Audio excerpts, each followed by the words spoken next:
नमस्कार मित्रों, हमारे YouTube चैनल पर आपका फिर से स्वागत है जिसका नाम है टीचिंग मेथड्स। इस वीडियो में हम देखेंगे राजस्थान जीके के 30 इम्पोर्टेंट क्वेश्चन के बारे में, जो आगामी ग्राम सेवक राजस्थान पुलिस एग्ज़ाम के लिए बहुत ही महत्वपूर्ण है। तो शुरुआत करने जा रहे हैं प्रश्न संख्या 1 से। पहला प्रश्न है साथियों, क्षेत्रफल की दृष्टि से राज्य का सबसे छोटा जिला धौलपुर है, इसका क्षेत्रफल कितना है?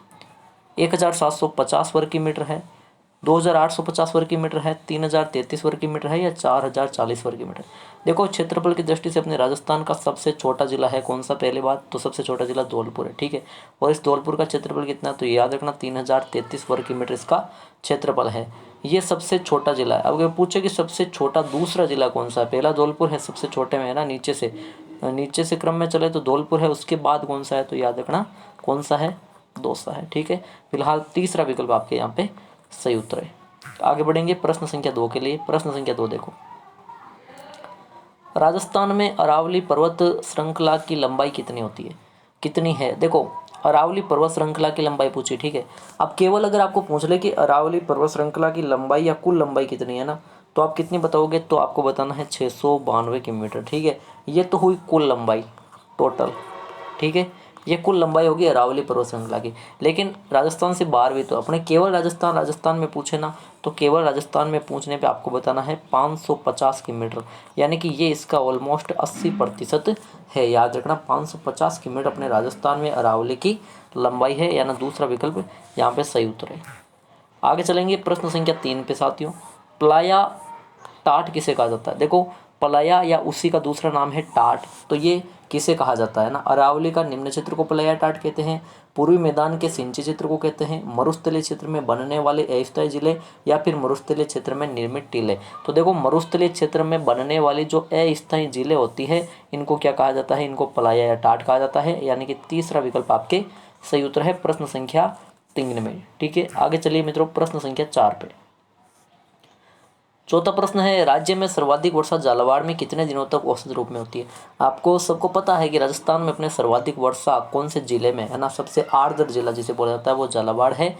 लेकिन इसमें अगर औसत रूप में पूछे तो कितने दिनों तक होती है, ये आपके लिए वेरी इंपॉर्टेंट क्वेश्चन है आगामी जो एग्ज़ाम है उसके लिए, ठीक है। तो 35 दिन, 40 दिन, 45 या 48 48 दिन है ना। तो साथियों यहाँ पे हो जाएगा आपके 40 दिन, यानी कि दूसरा विकल्प सही उत्तर होगा प्रश्न संख्या 4 में।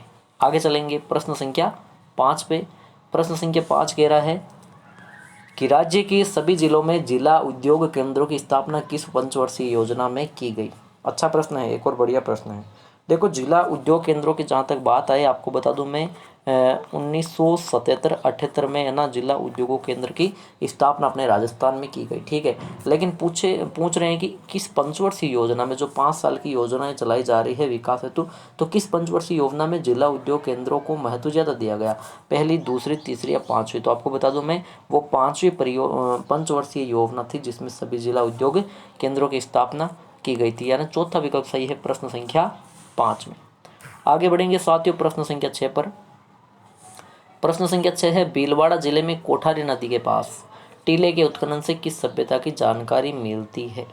ठीक है, बागोर, बालाथल, आहड़ या बेराट? तो देखो, आपको पता बेराट तो आ जाती है कहाँ पे? जयपुर में। आहड़ आ जाती है उदयपुर में, है ना। और बालाथल भी उदयपुर के पास में है।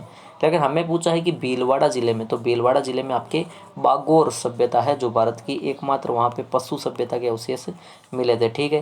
तो वहाँ पे किस नदी के पास है ये भी याद रखना, कोठरा नदी के पास है। किस जिले में? भीलवाड़ा में। कहाँ पे? बागोर। पहला विकल्प सही उत्तर है, ठीक है। आगे चलिए, नेक्स्ट क्वेश्चन प्रश्न संख्या 7 है, किस रियासत में 1857 1857 के जो स्वतंत्रता संग्राम था उसमें विशेष क्रांतिकारी कार्यवाही नहीं हुई? तो कौन सी रियासत में 1857 के स्वतंत्र संग्राम में विशेष क्रांति कार्यवाही नहीं हुई पूछा है? टोंक, झालावाड़, जोधपुर या जयपुर? तो देखो, टोंक में भी हुई थी, झालावाड़ में भी हुई थी और जोधपुर में भी हुई थी, लेकिन जयपुर में विशेष कोई क्रांतिकारी कार्यवाही नहीं हुई, यानी कि चौथा विकल्प इसका सही उत्तर है, ठीक है। आगे चलिए प्रश्न संख्या 8 पे। प्रश्न संख्या 8 है, सेठ जमनालाल बजाज जयपुर राज्य प्रजामंडल के अध्यक्ष कब बने थे? देखो, सेठ जमनालाल बजाज की अगर बात करूं मित्रों, तो इनको मतलब गांधी जी ने अपना 5वां पुत्र कहा था, ठीक है।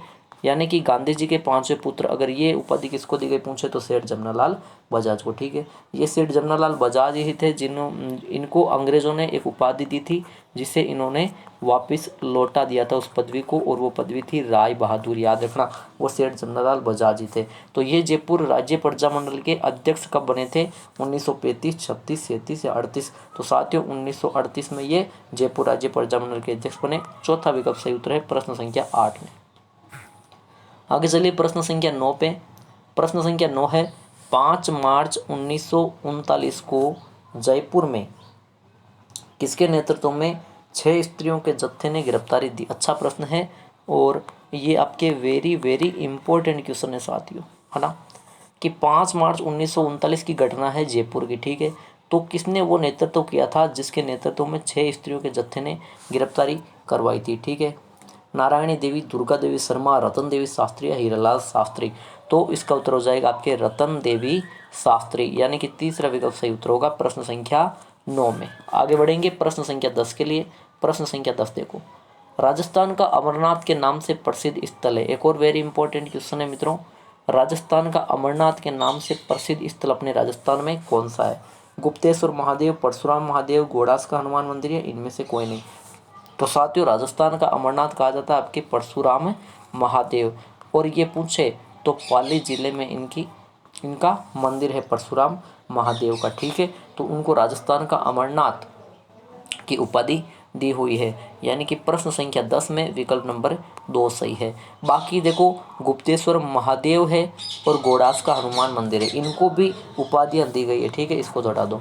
अब गुप्तेश्वर महादेव को क्या उपाधि दी गई है और घोड़ास के हनुमान मंदिर को क्या उपाधि दी गई है, ये दोनों आज के आपके कमेंट बॉक्स में आपको कमेंट टाइप करना है। ठीक है साथियों, आगे चलेंगे प्रश्न संख्या 11वें पे।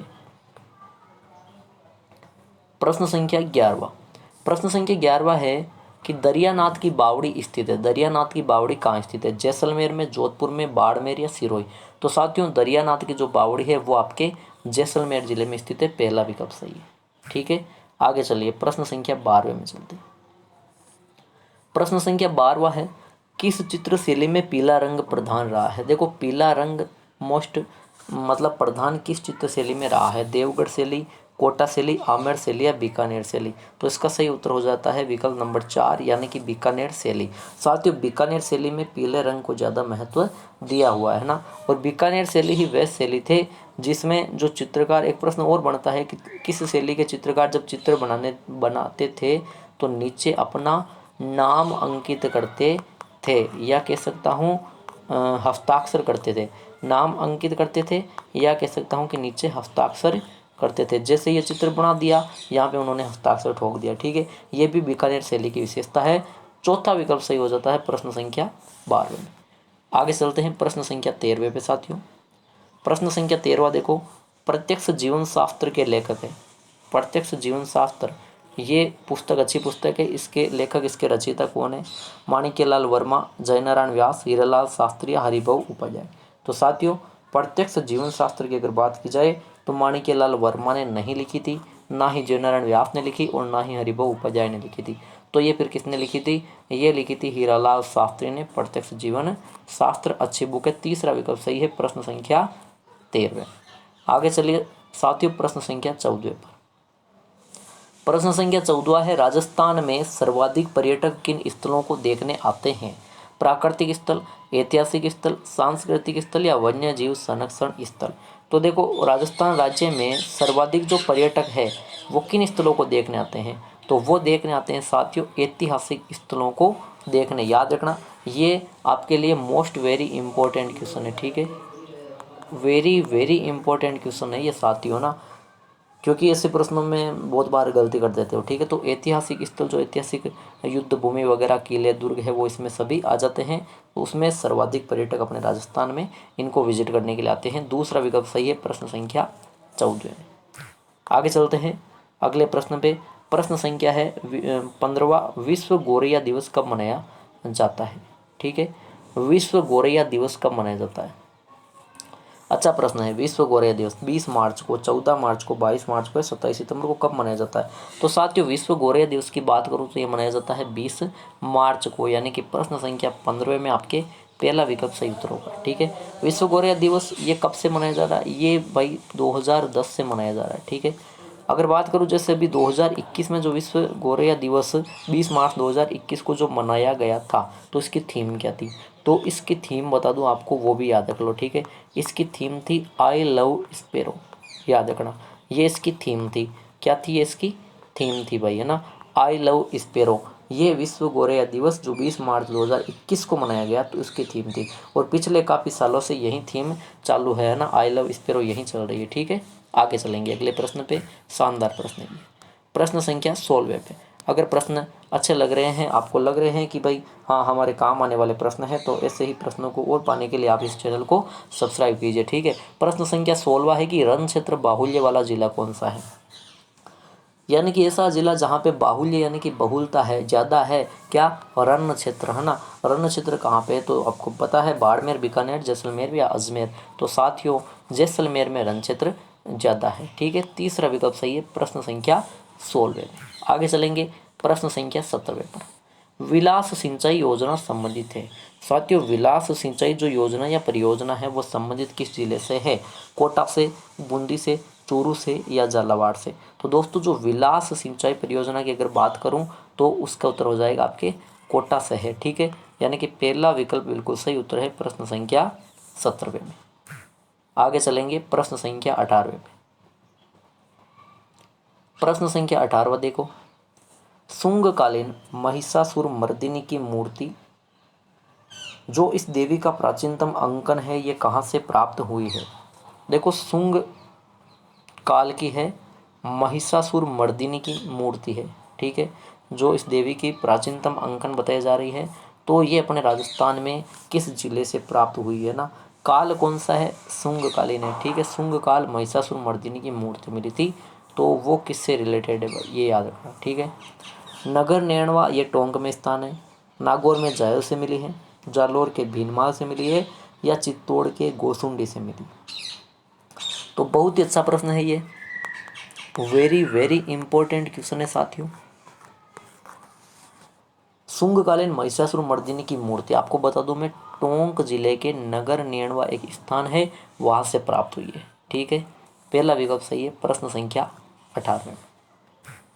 आगे चलेंगे प्रश्न संख्या 19 को देखते हैं। प्रश्न संख्या 19 कह रहा है, मंदिर निर्माण के वास्तुशिल्प इतिहास में रेखांकित किए जाने वाले कोस चिन्ह के समान मंदिर कौन से हैं? अच्छा प्रश्न है। देखो मंदिर निर्माण का जो वास्तुशिल्प इतिहास है उसमें रेखांकित किए जाने वाले कोस चिन्ह के समान मंदिर कौन से है? बारडोली का शिव मंदिर, चित्तौड़ का कुंभश्याम मंदिर, सांवलिया जी का मंदिर या समिधेश्वर मंदिर? तो जिनका मतलब वास्तुशिल्प इतिहास में कोस चिन्ह के समान मंदिर है ना, वो होगा आपके चित्तौड़ का कुंभश्याम मंदिर, यानी कि दूसरा विकल्प आपके सही उत्तर होगा। आगे चलेंगे प्रश्न संख्या 20 पर। शानदार प्रश्न है, देखते जाइए पूरा वीडियो। असुमेलित युग्म कौन सा है? यानी कि ऐसा युग्म, ऐसा जोड़ा जो असुमेलित है, सही नहीं है। ठीक है, एक तरफ उनके राजवंशों के नाम आ रखे, एक तरफ आराध्य वृक्ष आ रखे। ठीक है, तो देखो साथियों तोमर वंश का खेजड़ी है, तो भाई जो तोमर वंश है उसका खेजड़ी आराध्य वृक्ष सही है ये कथन। ठीक है, कछवाहा वंश की बात करूँ तो वट है, ये भी कथन सही है ना। यादव वंश की बात करूं तो यादव वंश का आराध्य वृक्ष कदम्ब है, बिल्कुल सही है, यादव वंश का आराध्य वृक्ष कदम्ब है। तीनों के तीनों, तो 3 प्रश्न तो आपके यहाँ पे बन गए है ना, 3 क्वेश्चंस यहाँ पे बन गए आपके कि तोमर वंश का आराध्य वृक्ष कौन सा है? खेजड़ी। पूछ लिया जाए कि वट वृक्ष है वो किस राजवंश का आराध्य वृक्ष माना जाता है? कछवा वंश का। कदम पूछ ले यादव का। लेकिन जो साथियों हाड़ा वंश है इसका कदम नहीं है, तो हाड़ा वंश का कौन सा है? यादव वंश का कदम है, तो हाड़ा वंश का हो जाएगा आपके अशोक वृक्ष। ठीक है, वेरी इंपॉर्टेंट, एक प्रश्न यहाँ से बन गया, यानी कि आपके एक ही प्रश्न के भीतर 4 क्वेश्चन तैयार हो रहे हैं। ये बेनिफिट है आपको इस वीडियो को देखने के लिए। ठीक है, हाड़ा वंश का अशोक वृक्ष आराध्य वृक्ष है। चौथा विकल्प सही उत्तर होगा प्रश्न संख्या 20 में। आगे बढ़ते हैं प्रश्न संख्या 21 पर कि रानेरी गांव के पास लिग्नाइट के विपुल भंडार मिले। एक गांव है साथियों रानेरी गांव, ठीक है, वहाँ पे किस धातु के लिग्नाइट के बहुत ज़्यादा मात्रा में भंडार मिले हैं। तो ये रानेरी गांव है वो किस जिले में स्थित है, ऐसा पूछा गया। ठीक है, तो देखो बीकानेर, बाड़मेर, जैसलमेर या नागौर। तो देखो रानेरी गांव लिग्नाइट, और लिग्नाइट की अगर बात करूं तो आपको पता है बीकानेर में एक क्षेत्र है पलाना। ठीक है, इसके अलावा एक कपूरड़ी क्षेत्र भी है, पलाना कपूरड़ी, है ना। ये इसी के लिए, किसके लिए, ये लिग्नाइट के लिए जाने जाते हैं ना। लिग्नाइट के लिए पलाना कपूरड़ी प्रसिद्ध क्षेत्र है। उसी प्रकार लिग्नाइट के लिए रानेरी गांव में भंडार मिले, और ये रानेरी गांव भी कहाँ पे है, बीकानेर में है, जहाँ पलाना स्थित है। ठीक है, तो पहला विकल्प सही उत्तर है। आगे चलिए प्रश्न संख्या 22 पे साथियों। प्रश्न संख्या 22 देखो, हारी बावरी कृषि का रूप किस जनजाति में प्रचलित है।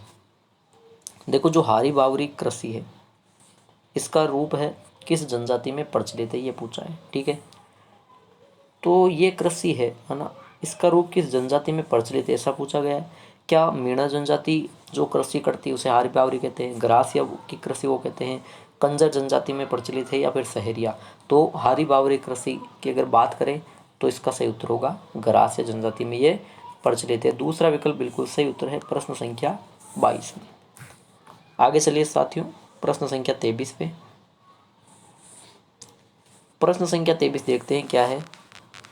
मरु विकास कार्यक्रम परियोजना, जो मरु विकास कार्यक्रम परियोजना लागू की गई थी, ये भी लगभग 1977-78 के करीब की थी।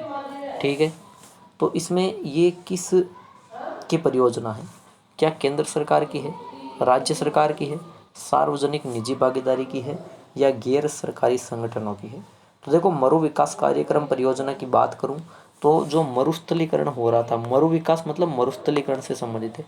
जो मरुस्थलीकरण का विस्तार है ना उसको रोकने के लिए, ठीक है, मरुस्थलीकरण का विस्तार को रोकने के लिए मूल रूप से ये योजना लागू की गई थी। ठीक है, ताकि मरुस्थलीकरण का विस्तार ना हो।